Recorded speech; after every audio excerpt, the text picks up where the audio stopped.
खुलुमबाय गिबियाव नोंथांमोनखौ आंनि चेनेल वारि कुसुमबारजों लोगोसे गोजोन हामलायनायखौ जासिहरबाय। दिनैनि बे भिडिअनि गेजेरजों दासिमनि मोननैसो खौरांफोर होगोन भिडिअखौ जोबोद सोनारदो।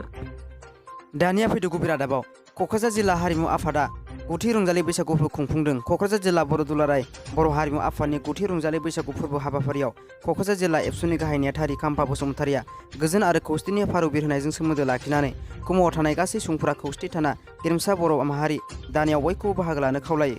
लोगोसे बे हाबाफारियाव गुथि रंजालि बैसागु फोरबो बेखेवगिरि महरै सानजा क'क्राझारनि एमएलए लरेन्स इस्लारिया बाहागो लायो आरो गोबां हारिमु मोजां मोनग्रा दैदेनगिरि महरगिरि आरो बादायगिरिफोरजों लोगोसे गोबां रायजो राजाफोराबो बाहागो लायो।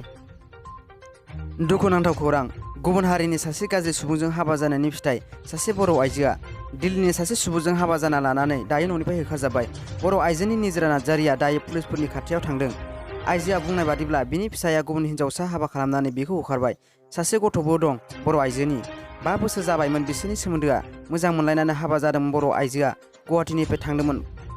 गिबि 2 बोसोर अनदोंमोन, नाथाय गथ' जानायनि उनावनो बुनायखौ जागाय होनना फोरमायदों।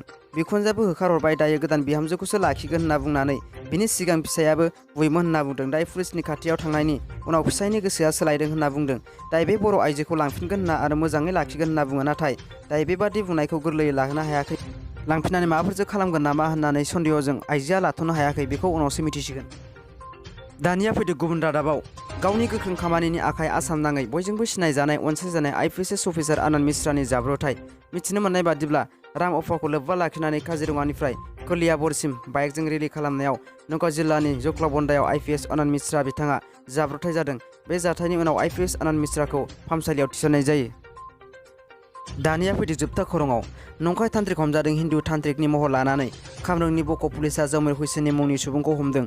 हमनायनि उनावनो गोदान जाथाया सोराङाव फैदों। मख'जाथावदि गोजोन, खुसि आरो थाखोमानाय सना मोननायनि आसा होनानै बे नंखाय तान्त्रिकआ बक'नि बेरेपारानि सासे सुबुंनिफ्राय नोगोद 2 लाख रां लाना थांबायमोन। खौरां मोननाय बादिब्ला बियो होजायनि थागिबि बाबा महरनि जमिरा थगायनानै बेबादि रां लुथिबाय गुबुन जायगानिफ्राय गोबां सुबुंफोरनिफ्राय। सनिबारखालि बे नंखाय तान्त्रिक बेरेखा बिमला राभा मुंनि आइजोआ पुलिसआव एजाहार होयो।